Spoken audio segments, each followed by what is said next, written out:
Los materiales para realizar esta práctica son los siguientes. Tenemos dos fuentes de corriente continua, tenemos un solenoide, tenemos una espira rectangular y tenemos hilos de diferentes longitudes.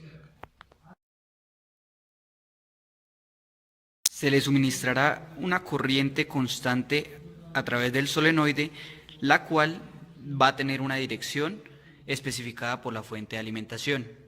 Esa corriente va a tener el valor aproximadamente de 3,41 amperios, registrada en la tabla 1, donde dice corriente en el solenoide. Las características del solenoide, que son el número de espiras en el solenoide y la longitud del solenoide, se encuentran en la guía de laboratorio en la tabla de materiales. La permeabilidad magnética del espacio libre es una constante que va a ser consultada previamente en el preinforme.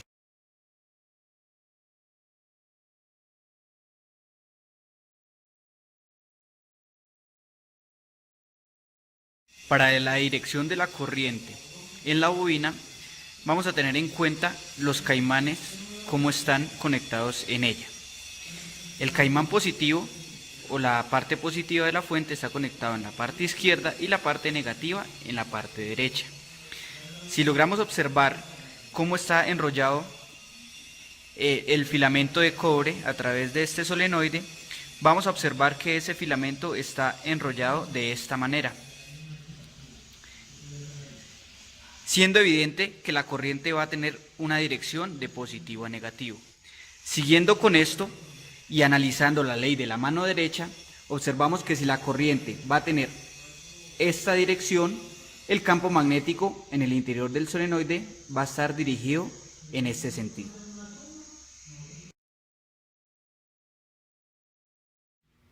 Con respecto a la dirección de la corriente en la espira rectangular, vamos a observar que la corriente va de esta parte a la parte negativa, de la parte positiva a la parte negativa.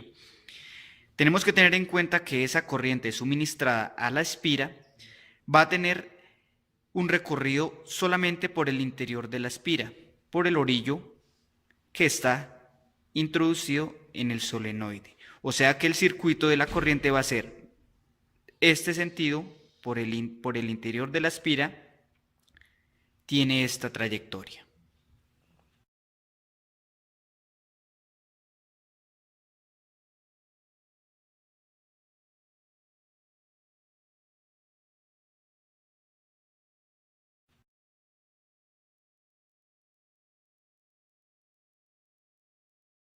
Elegimos 3 hilos de diferente longitud, donde un hilo de 10 centímetros tiene una masa de 0,23 gramos y el ancho de la espira, que es el ancho de esta espira, va a tener un valor de 0,028 metros.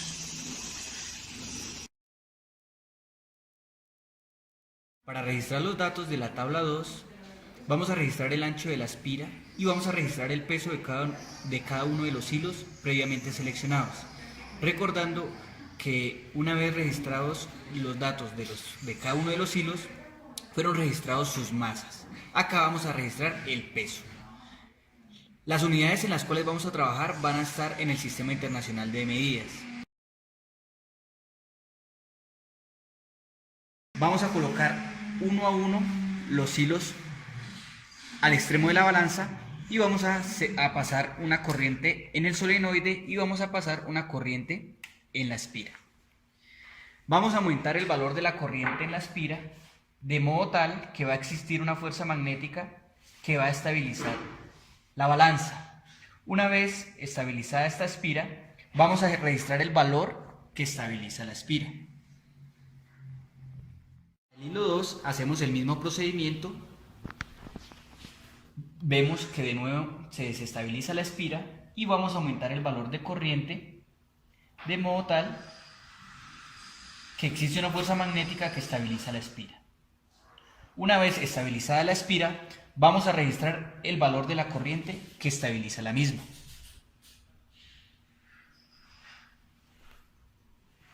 El mismo procedimiento se va a realizar para el hilo 3. Vemos que de nuevo se desbalancea la espira y vamos a aumentar el valor de la corriente. De nuevo, existe una acción de fuerza magnética, aumentamos corriente. Una vez estabilizada la espira, anotamos el valor que estabiliza la espira. Esas corrientes las vamos a registrar en la tabla 2 como corriente de la espira